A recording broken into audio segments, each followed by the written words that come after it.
Yo, what is going on? Welcome to part one of this 5-part mini series on how to increase the quality of your leads with your ads, paid traffic, predictable revenue model. And we're going to get into all things of ads manager, what you can do at the campaign level, the ad set level, interest-based targeting, lookalikes, so on and so forth, what you can do at the ad level to increase the quality coming through. We'll go as far as what you can do with Pixel and API conversions or lead events that's going to send data back to Meta of this is who I want. But if we don't have the foundation of what I'm going to show you in part one and part two dialed in, no matter what we do inside Ads Manager, we're not going to be able to get the qualified leads that we want. And it took us about 1.5 years to learn this one simple thing that I'm going to tell you today. And once we did, the following year with our ads, we increased our revenue by 61%, which I think is pretty sick. And so the first thing that segues into, in part one, what we're really going to go over is your offer. If you've been in the space long enough, you've heard people say, check your offer. And they never give any context of what that is. Or maybe they always go to the holy grail of offer books. It's purple. You probably know what it is. And they don't really talk about, okay, sure, I can look intrinsically, how could I make my offer better? But we need to start at the end of who are we making this better offer for? And so think of it this way. If you had the best product in the world to make the most addicted people to drugs break free from drugs, we know most of the highest addicted people are typically out on the streets, or, a large amount of them live in poverty, right? And so we could have that and it could be awesome, but there's no button that we're going to be able to click inside Ads Manager to make all our leads, our ads, all of a sudden have all these qualified leads coming through. And I say that just to give perspective, right, of the end user that we are trying to create the offer for matters so much more when we're actually starting to constructively figure out how can I give the right people the value versus just looking intrinsically, well, what's wrong with my offer? And then the second thing that really just irks me is if you've been in the space long enough, I think I already said that, but if you've been in the space long enough, you're going to hear people say, the quickest way to make money is to sell to people who already have money. Yeah, no shit. But who are those people is what we're going to break down in this first part. So we have context of what are we looking for? Who are we looking for?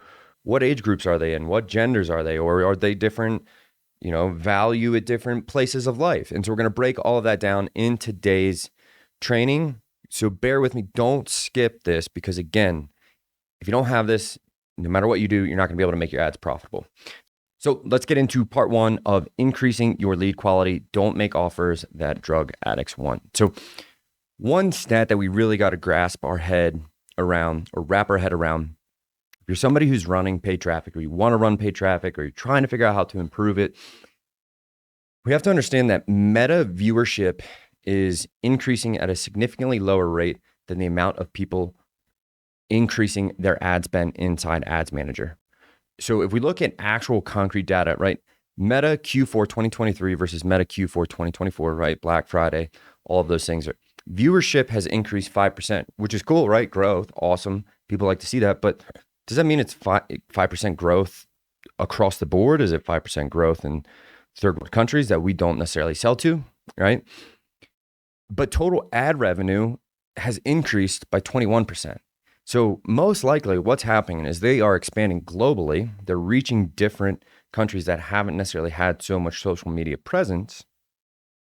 But most of the ad revenue is probably most likely targeting America, Canada, English-speaking countries at a higher rate. So we have more people paying for the same amount, if maybe not less, eyeballs, less attention than in the past. So we have to get even better across the entire board, right? We can't just go straight towards interest-based targeting like we could in the 2015s, 20 teens, whatever you want to call it.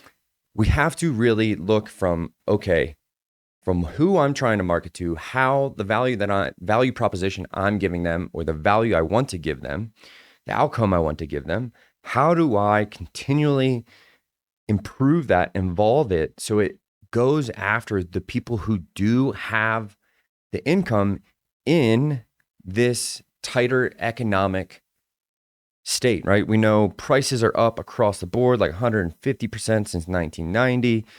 I saw a stat the other day that basically the same purchasing power of a $30,000 salary in today is the equivalent of $73,000 salary, right?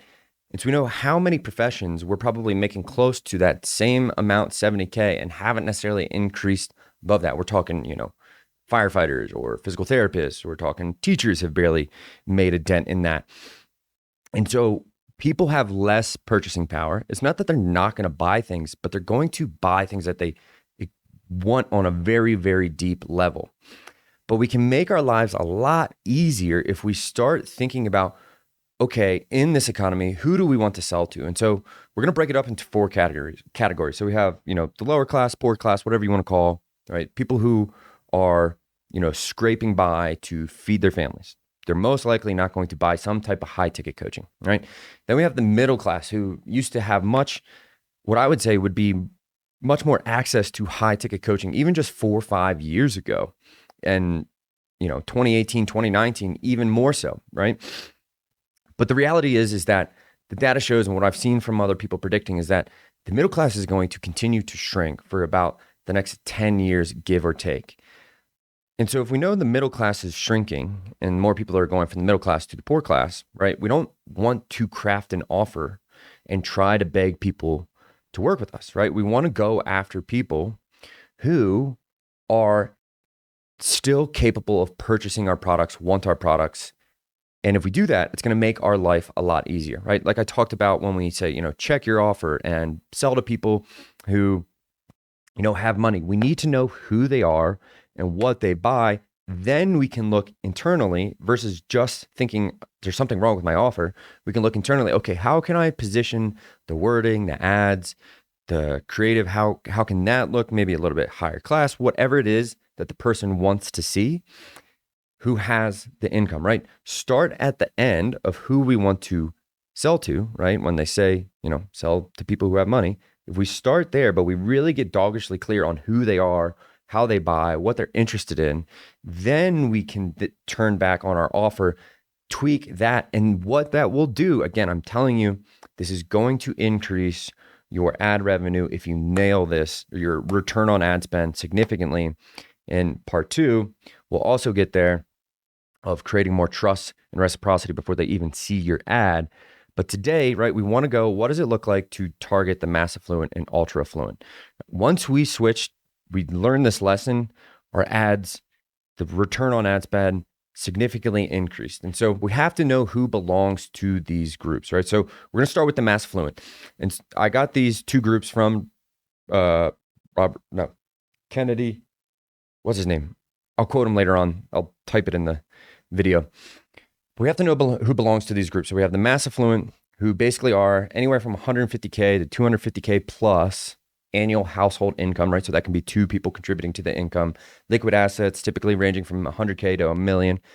They range in that age of 35 to 60, so prime earning years. And I would even say you could extend it to 70, but if you're selling something tech, right, how good they are at tech at that point shifts, right? And they start to, view end of age things or put their money towards end of age things versus growing things, right? And so dual income professionals, maybe business owners, again, we can go even further. So I'm only saying this to open your mind to the fact of how can you continually carve out a better pocket of people that have the income to purchase the product that you're selling, right? We can go further down to race, ethnicity, right? In the US, it's predominantly white and Asian who make up this mass affluent market. And then this is pretty interesting. We look towards men actually between the ages of 35 and 55. Why does it stop there? Because that's when men start having a heart attack, health issues at a higher rate, right? They tend to die 10 to 15 years before their partner. And so that's really when they're kind of at their highest spending peak, is at 35 to 55. And then women actually make up more of the mass affluent class in ages 50 to 65, even into 70.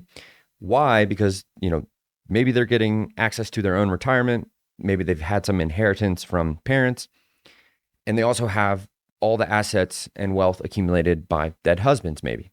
And so that perfect storm are filled with people who are then going to have different interests, right? And different things they want to buy. What a man wants to buy in his prime earning years is going to be different than what a female in that same prime earning years, prime mass affluent years wants, right? The man's going to, a lot of men buy things based off of status, power, perceived status or power, dominance, whatever it is, right? We essentially just grow up into bigger boys with bigger toys, right? Women, again, pursue beauty and youth, right? They tend to be still that group of girls on the playground who are saying like, oh my gosh, you look so beautiful. You look so cute, whatever it is.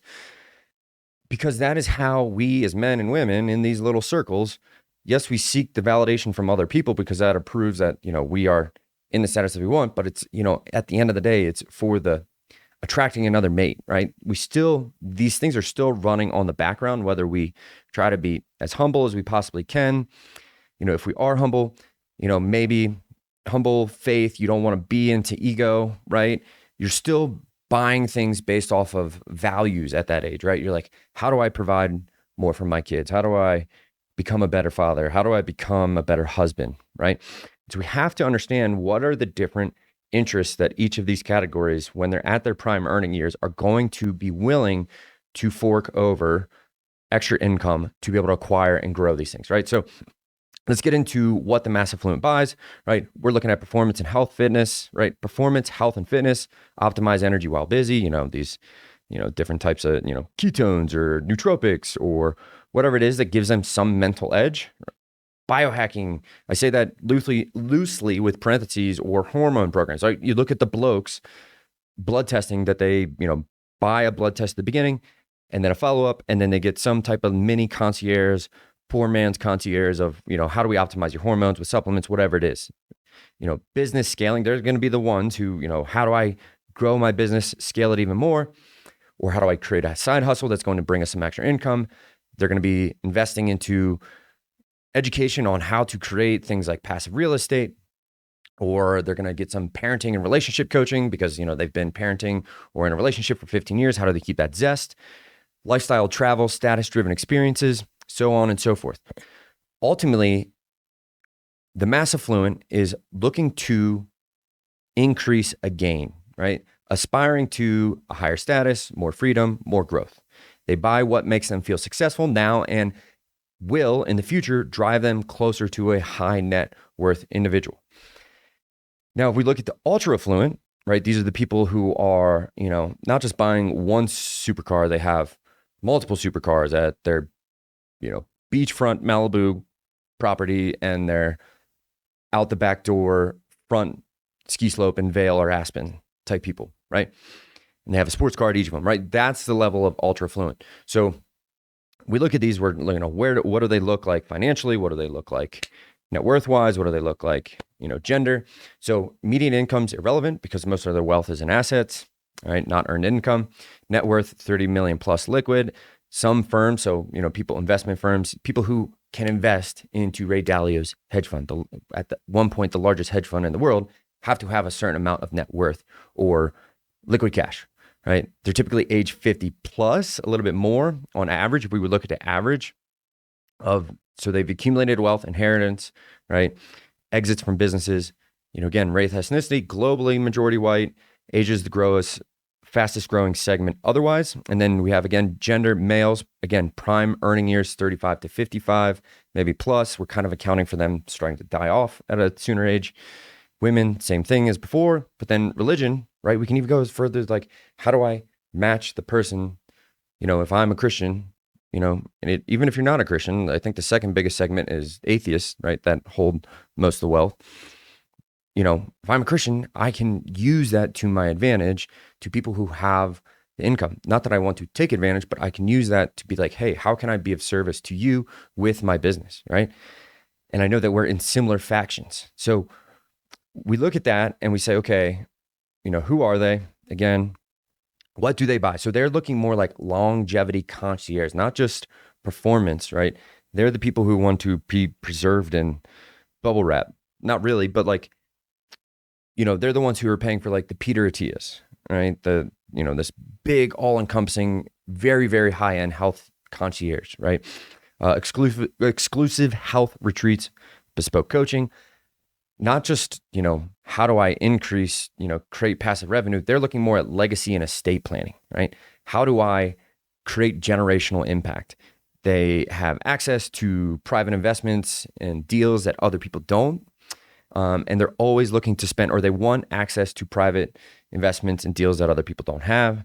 And then lastly, elite education and curated experiences for their children that the mass affluent can't afford. You're talking, spending over 50% of the mass affluent's entire household income just on their kids. And so the distinct difference in them, right, is they value privacy, right? They want things to be private. People can't get to them.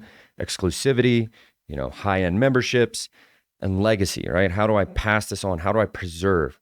They are buying things that extend, protect, and preserve their wealth, health, and influence, right? Versus instead of trying to make gain, they are turning around saying, how do I preserve this, myself and my wealth, for the people that I love? And so those are the two groups that are going to last any economic downturn, right? And it's shown that those groups are actually growing, especially the mass affluent, right? People who are doctors, people who are lawyers, people who work for these big tech companies, right? They are getting salaries at levels that people were not getting close to in the 90s, even in those same professions, right? So their salaries, their wealth is increasing, their access to things is increasing, the number of them is actually growing, right? But the middle class, lower class, those are shrinking and getting squeezed more and more. And so those are the distinct factors. What does it look like for your application in your financial or your offer, right? We need to look at it in two lenses. So there's obviously in that group of both of them, right? We have financial decision makers and we have non-financial decision makers. So the financial decision makers are going to be the ones who look at their options, right? They're going to want to see how you accumulated the knowledge, what makes your experience the absolute best, what is your expertise, your credentials. They're looking for facts, stats, and expertise, right? And they're going to educate themselves enough on your domain to at least come to the conclusion that they've made the correct purchase based off of much more logic. They tend to be a little bit more of the logically driven minded ones. And then we have the non-financial decision makers in those two groups who tend to just go more based off of who they trust, who they are like, who they stake their claim with in their tribe, right? And so we can speak to them differently in our marketing, right? One's going to be very much like the logical conclusion to the process. The other one's going to be more about the emotional state or gain that they're going to experience with your product, right? And you can sell to both of them, right? You don't have to go after one or the other. You want to go after the one that you more align with, because you're going to not try to fit yourself into, if you're a circle peg, you're not trying to fit yourself into a square peg, right? And so if we understand who the groups are, who's in them, their difference of purchasing, what do they buy, right? More for gains in one, more for preservations in the other. And then we understand, okay, am I going to be a little bit more logically oriented towards this person, or am I going to be more emotionally driven, try to build likeness and trust? If we know that, then the next thing is, then I turn on myself of how do I produce value for them, or how can I attract that person even easier, right? So people buy from people with similar likeness. So let's do a pop quiz, right? I myself, Gary Dubbs, am a white Christian father business owner. So who should I sell to, right? That's a fact of the groups I belong to. That's who I am, right? I'm not going to try to hide it from anyone. I'm not ashamed of any of that, right? Nobody should be of, the groups that they belong to, right?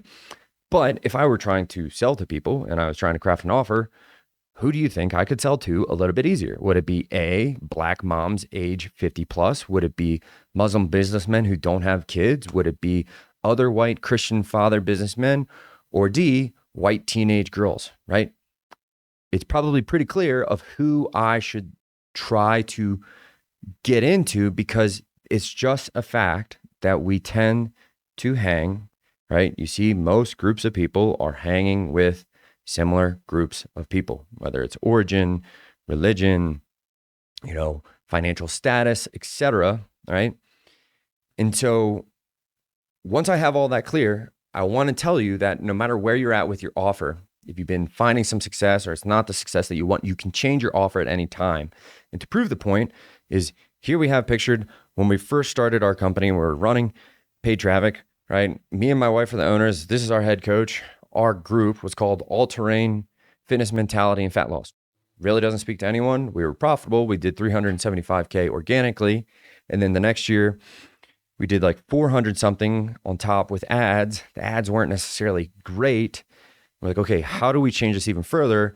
And then what did we do? We switched towards women and we hammered women in that age group of essentially 40 to 55, right?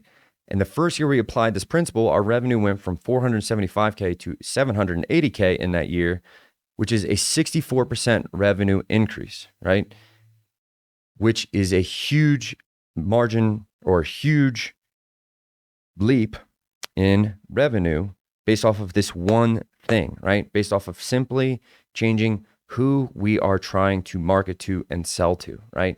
Women of that group who are moms, who also work a career, right? Who don't have the time, but understand that they want to get away from the gimmicks. So speaking to metabolism, they're kind of self-aware that metabolism, eating for your metabolism is the most scientifically proven way to improve your composition. And so we were able to get more of that, again, logically driven, show me the stats, show me the numbers of how this is going to work for me, how it cuts down on the time, right? And so once we did that, and we understood the psychology of who we wanted to sell to, once we started with how do we start at the end of who we're selling to, then it made our ads grow in return, in profitability, and increase our return on ad spend significantly. And so your application, right? So many of you probably know the Holy Grail offer book, right? That says your offer should promise to take them to the dream outcome, right? Show how likely they are to achieve it with social proof, right? Testimonials, before and afters, whatever it is, and how you can decrease the time and energy it takes for them to achieve it. But what I'm about to share with you is where I think everyone has to go in not every domain, but in a lot of different markets, right? Especially in fitness, right?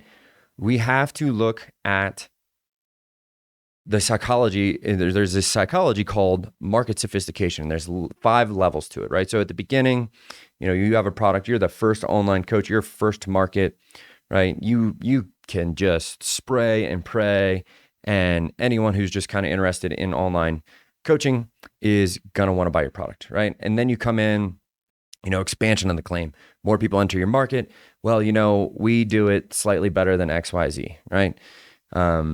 It's, hey, this milk is grass-fed and organic, right? And then mechanism and differentiation, level 3 is this, now there's a bunch of milk saying that we're grass-fed, organic. Well, this milk is, cold pressed and it's grass-fed and organic. And then everyone does that. And now it's acknowledge of sophistication and proof, right? Well, this milk has been proven with this study to improve X, Y, Z, right? And then lastly, once everyone has done that, we go into identity, brand, emotion, empathy, right? Like, hey, I know you're bombarded with a lot of these things, and I know you're feeling like X, Y, Z, and I know you want to feel like this, right? And you're speaking more to the values, the identity of the person. Like I could be like, hey, dads, I'm going to help you get shredded. Or I could be like, hey, if you're a dad who feels like you're not living up to the standard that you want to as a father, whether it comes to fitness or your mentality or your wealth, whatever it is, if you're not living up to that benchmark of who you think you should be for your kids, I'm going to help you do this, right? I take it up one notch further for that person to hit that intrinsic desire of wanting to make that change on a deeper level versus just, hey, I'm going to help you get shredded, right? I'm going to get you a 6-pack for what? The vacation, the beach, right? It's a very low level. There's a bunch of very low level value proposition for people. There's a bunch of people offering that. They have their choice of picks. Everyone's saying, I'll get you to lose 20 to 30 pounds in the next 30 days, whatever it is, right? Or it's coaches like, hey, I'm going to get you 30 qualified leads in the next 90 days or you don't pay, right? There's so many of those offers now out because of that holy grail, right? Versus I can be like, hey, are you an impact-driven coach who you care first and foremost about helping others and you're tired of being coached and spoken to by all these bro scale coaches who don't have kids or maybe aren't married and just want to work all the time and scale their business no matter what, and they don't care about their people, right? I can speak to both of those. I could go down to level 3 and 4 and be like, I'm going to help you increase your revenue by XYZ. Or you could be like, dude, I like this guy. I trust this guy. This guy is like me. This guy has the same values as me, right? He cares first and foremost about the people that he helps, because if he helps them, right, they're going to go and spread more impact, right? I care about that more than just purely how do I make as much money as possible. And when I say that, I'm also weeding out the people that I don't want to coach. I don't want to coach those people who only care about increasing revenue. That's all I care about. Everyone's expendable. Don't care about the clients. It's just about me and making revenue. Cool, go work with somebody else, not me, right? It also deters the people. So when we get to that level 5, right, it pushes away the people that you don't want and attracts the people that you do want. And so we have levels of market sophistication. And so let's recap of how all of this is applicable to you. So you hear again, sell to people who have money, right? And make your offer so irresistible that people just sign up no matter what, right? So let's break that down further and how we apply these principles. So first is we need to start at the end, right? Who are we marketing to, right? Who are the people that have money? What are the groups that they belong to? What's the interests that they have? How do they buy? What are they pursuing? Growth or preservation, right? Okay, now I know all of these things. Now I look at myself, right? Okay, what groups do I belong to? Okay, and then in that, am I a little bit more expertise? Am I more, data, facts, mechanism of action, right? Let me display that. Or am I much more, hey, like calling you to be the best version of you type, inspirational, emotional, whatever it is, right? Okay, if I know I'm a little bit more emotional or logically driven, right? I can speak to those different people. I'm going to attract different people in those groups. And I know, okay, I'm going after these groups. And in these groups, there's different people of how they purchase and their interests, right? And then, right, I'm going to craft my offer to give them value, right? I do want to help them display the dream outcome, right? I do want to social proof. I do want to help them, show them how I'm going to help them buy back their time, right? We can either pay for it with time expended, or we can pay with it income to buy back time, right? To get there in every offer. But I'm going to do it more so on level 5 marketing. If I'm going after, fitness realm, which is super saturated, or the business coaching, which is super saturated, I'm going to go after speaking more towards your values, your identity within that group. Who do you want to be, right? You're that, white Christian father, 35 to 55, who holds most of the wealth in the world, right? I'm going to go after, hey, are you, could you be doing more, right? Do you want to be making more so you can set up your kids for the future, or, pay for their college, right? You can do, real estate investment. I'm going to show you how to make passive money with real estate investing, right? Or health, right? Hey, are you not living up to, who you think you should be in a biblical sense, whatever you want to say it is, right? In any realm, what are their values? What are the things that tug on their heartstrings at a deeper level, but also show that you do really care about them and that you belong in that same value identity place, and that you have accomplished this, and you're going to show them how you take them to being this person versus having this physical external outcome. You're going to give them this philosophical change, right? We have external outcome, we have internal outcome, and we have philosophical outcome, right? So external would be like, hey, I'm going to get you to get shredded.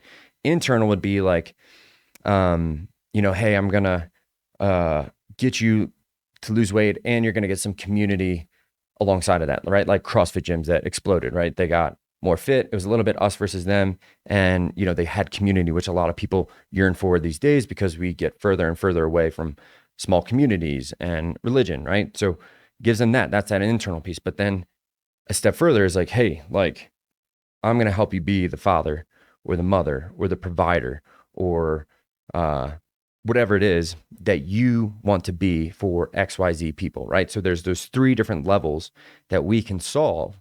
And every time the market gets more saturated, we have to take it a step further. And so if we can do all of that, we recognize it, we're building our offer, right? We stand a chance at winning in this era where ad spend is continually growing, but viewership, especially in the people and the places that are buying, right, is tending to decrease. More people are hopping off of social media. More people are doing social media dopamine cleanses, whatever it is. More people are giving up social media for whatever reason, right? And so if we know that viewership of the people that we want is decreasing, it's not that it isn't there, not that people don't come back, but we have to be better than the next person because everyone's getting squeezed. And so I hope this helps. This is part one, understanding the demographics, your offer, who you're going to sell to.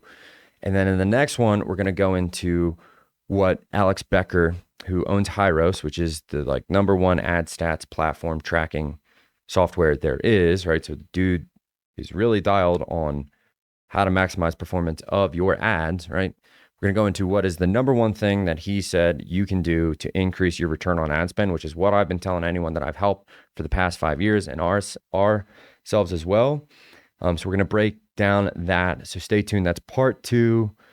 Once we have those two, then I'm going to go into everything that I have done to essentially increase our profit on ads significantly, decrease, essentially 50% of our call volume, produce the same amount of revenue, decrease our lead flow by over 2/3, but still be able to produce the same revenue. And then again,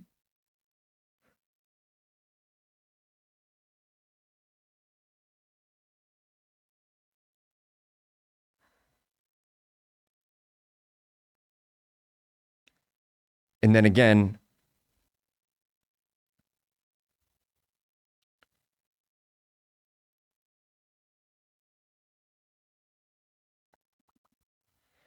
then again, at each stage, decrease the amount of time and energy required from employees to manage the same amount of leads, or manage our lead flow so that we have less employee expense going out to manage our leads, right? So at every stage, we can look at front end, how do I increase my click-through rate? We can look at, what's my conversion rate? How do I increase that? Okay, how do I, get less lead flow through, but have the same amount of sales, right? How do I set up systems and technology that I don't have to have as many people managing and nurturing this? So we're looking at every end these days of how do I squeeze as much juice as possible from my ads to make them as profitable as possible? Because, there's two ways. You can go purely organic, which again, you're never going to know.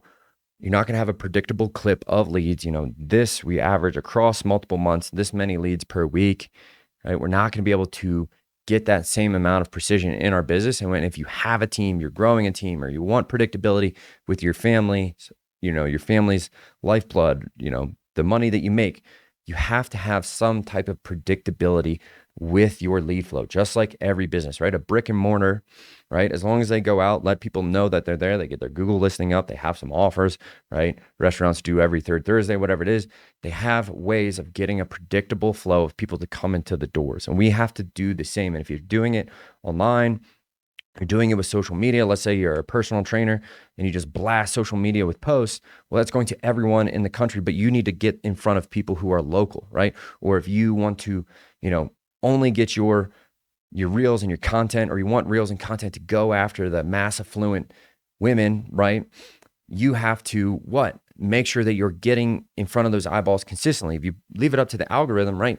Sure, it'll eventually refine and grow more and more, but that reel might not have done well versus the last one. And so it gets shot down. You spend all that time putting into content and you didn't get as much lead flow or volume as you want. So every week it's very variable. Is this reel going to hit? Versus if I know I have a piece of content that works, right? I keep having Meta put it in front of eyeballs continuously. So instead of just doing new piece of content that lasts, I think, I saw Meta say it's about 3 to 4 days on average is, the most current reels that they put on people's feed that they follow, right? So every 3 or 4 days, that piece of content you made is irrelevant, but you could have had a banger of a piece of content that converts really high, but you're letting it go to waste. And instead you can put it into paid traffic. Tell it, I want to go after these specific people. I have the offer I know that works for that person who has the income, right? And now if I have that foundation and I'm getting it consistently, then I can tweak the back end of my ads manager to make it more and more precise, decrease the man hours, increase your profit, and keep your return on ad spend going so you can outperform the competition, which is getting squeezed every single year. So hope this helps. Stay tuned for part 2. Out.